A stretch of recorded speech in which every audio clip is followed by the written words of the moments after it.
let me just, it's up there. The Johns Hopkins Center for Health Security, in partnership with the World Economic Forum and the Bill and Melinda Gates Foundation, hosted Event 201, a high-level pandemic exercise on October 18, 2019 in New York.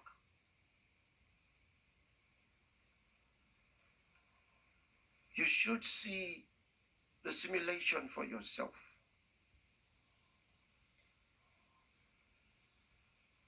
You should see the simulation for yourself. Maybe we should take a little part of the video of that simulation so that you can see a little bit of what I'm talking about.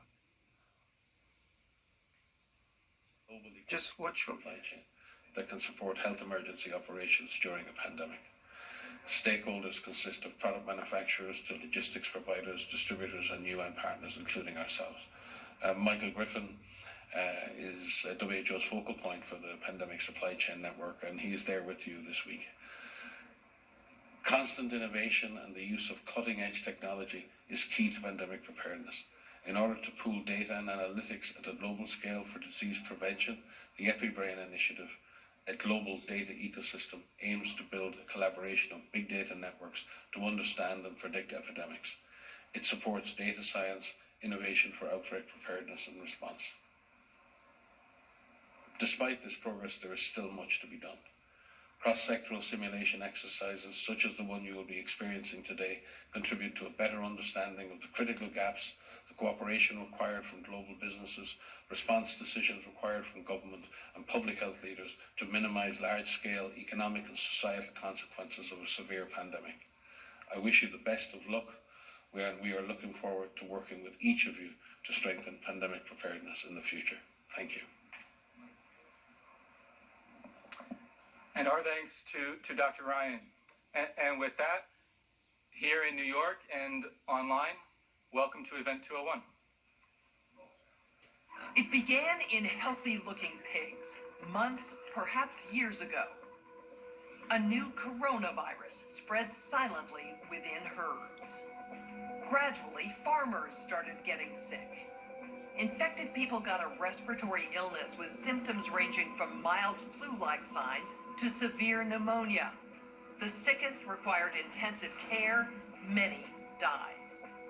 At first, the spread was limited to those with close contacts, healthcare personnel, co-workers, and families. But now, it's spreading rapidly throughout local communities.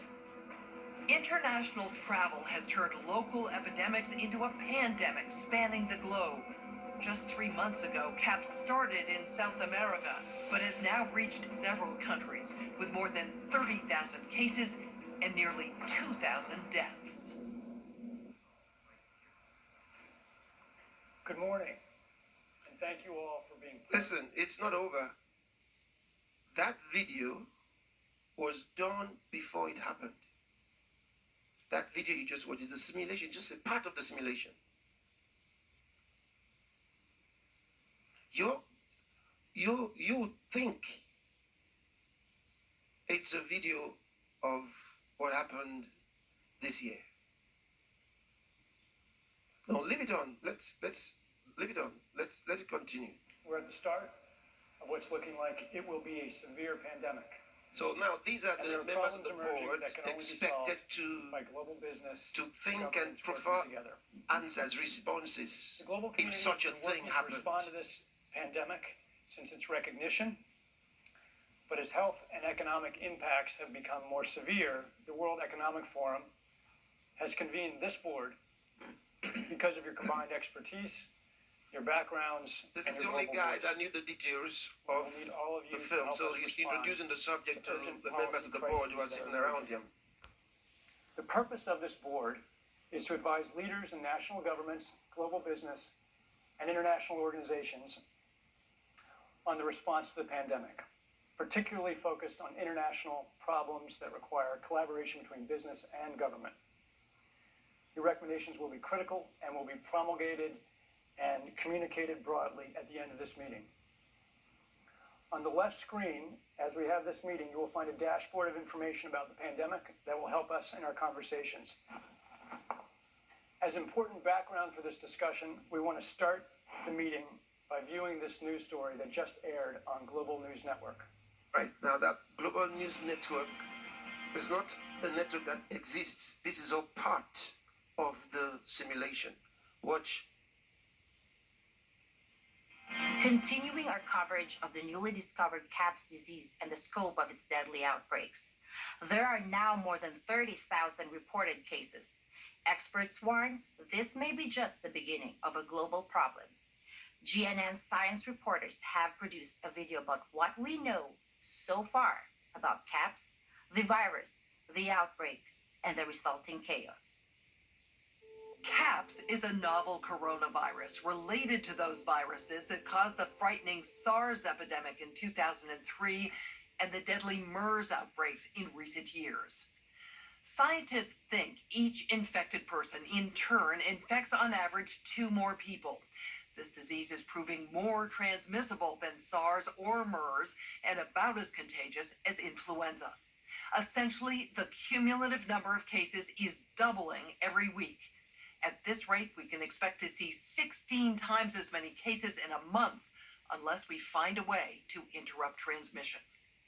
The virus appears to be spreading rapidly in densely populated and impoverished neighborhoods in some megacities in South America. CAPS is a serious respiratory disease. More than half of the recognized cases have required hospital care, creating a huge strain on healthcare systems. The fatality rate is about 10%. For comparison, CAPS is about as lethal as SARS and 2 to 4 times more lethal than the 1918 influenza pandemic, the worst pandemic on record. Even so, some people only exhibit mild flu-like symptoms, not requiring treatment in a hospital. Alarmingly, those people are able to walk around and spread the virus, not realizing they are doing so. Even worse, international travelers have been arriving at their destinations symptom-free, but within a matter of hours, becoming ill. Travel-related cases have blossomed into outbreaks in a number of locations and have quickly grown faster than health authorities could respond and contain them. In other places, physicians have quickly recognized the symptoms of CAPS and have been able to isolate infected individuals and avoid an outbreak, for now. Global public health experts are very concerned about this disease because it appears the virus is readily transmitted through the air from person to person. Essentially, all people are susceptible. Experts agree unless it is quickly controlled, it could lead to a severe pandemic, an outbreak that circles the globe and affects people everywhere. Models developed by leading public health authorities indicate a CAPS pandemic could lead to an outcome worse than the 1918 influenza, which killed 50 to 100 million people worldwide. Given the global population is 4 times larger than it was in 1918, if these models prove accurate, we could be looking at hundreds of millions of deaths over the next year or 2. Okay, now we're going to get a briefing on the numbers and distribution of cases. Okay, stop for a second. How could they be so accurate? All that was done before it happened. The accuracy is suspect, knowing that they're not prophets that get revelation.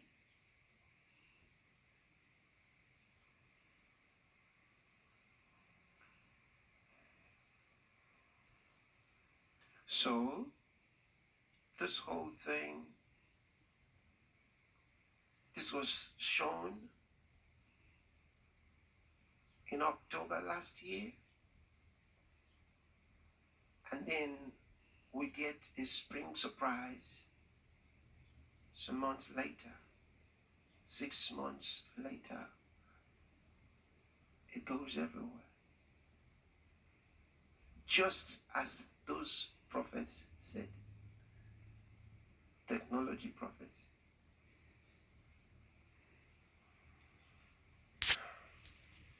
I said that the organizers of the event are the ones that need to be questioned. Question is,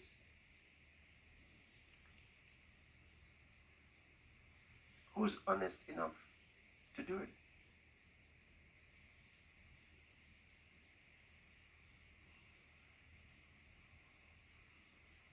So, the idea is what I just called a moment ago state capture. Because even if the governments of the nations are not aware, they are not in charge right now. Because they don't know what to do. They're not meeting, they don't know what to do. They're being told what to do. They're being told what to do. Question, who's telling them what to do? That is the problem. So we trust our governments, but then when our governments are being told what to do from someplace else, it becomes really dangerous. It becomes really, really dangerous. And that's why I say every nation needs to do their own research. Do your own research. Get your local medical associations to sit down and ask them questions. I told you yesterday, the World Health Organization is not some form of organization that represents the countries. No, it is more than 70% sponsored by private organizations with their self-interests. And why do I say self-interest? Because of the modus operandi. Look at how it works. There are research papers on the WHO.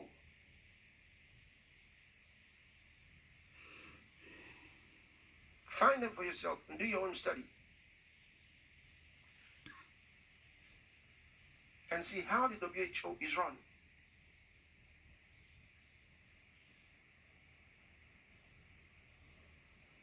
And they were part of this simulation. They were part of it.